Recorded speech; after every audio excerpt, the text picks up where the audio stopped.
10 जूनला कंत्राट दिल्यानंतर काम जरी सुरू झालं असतं तरी एवढ्या लवकर तर तो पूल झाला नसता। याच्यामध्ये जिल्हाधिकाऱ्यांनी हा जो पूल आहे हा धोकादायक आहे अशा प्रकारची घोषणा केली होती। गावकऱ्यांनीही तिथे पाटी लावली होती की हा पूल धोकादायक आहे। दुर्दैवाने पर्यटक त्या ठिकाणी आले, काही प्रमाणात अनेक वेळा अशा गोष्टींकडे फार लक्ष आपण देत नाही, म्हणजे कोणाची चूक नाही आहे त्याच्यामध्ये, पण किंवा इतका तो कमकुवत झाला असेल असं कदाचित त्यांच्या लक्षात आलं नसेल, तर पर्यटक त्या ठिकाणी गेले। आता यातनं मला असं वाटतं की भविष्याकरता शिकण्यासारख्या गोष्टी आहेत।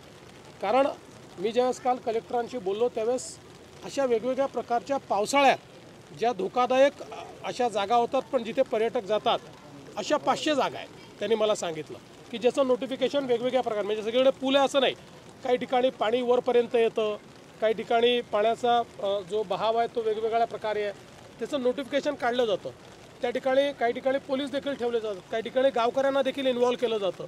पण हे अधिक सजगतेनं आपल्याला करावं लागेल, कारण हे महिन्या 2 महिन्यापुरतं स्पॉट्स वल्नरेबल असतात, पण तिथल्या सौंदर्यामुळे लोक त्या ठिकाणी जात असतात, तर त्यांना कसं सुरक्षित ठेवता येईल हा प्रयत्न आपल्याला करावा लागेल। त्या दृष्टीने निश्चित मी जिल्हाधिकाऱ्यांनाही सांगितलेलं आहे की भविष्यामध्ये अशा घटना होऊ नये याकरता अधिक आपल्याला त्यात काय काळजी घेता येईल। पण यात मला हे पुन्हा नमूद करायचं आहे की जिल्हाधिकाऱ्यांनी काल मला ज्यावेळेस याचं ब्रीफिंग केलं त्यावेळेस हा धोकादायक आहे याचं नोटिफिकेशन देखील निघालेलं आहे आणि तशा प्रकारे गावकऱ्यांनी देखील त्या ठिकाणी म्हणजे लोकांनी त्याचा वापर करू नये अशा प्रकारची विनंती केली होती।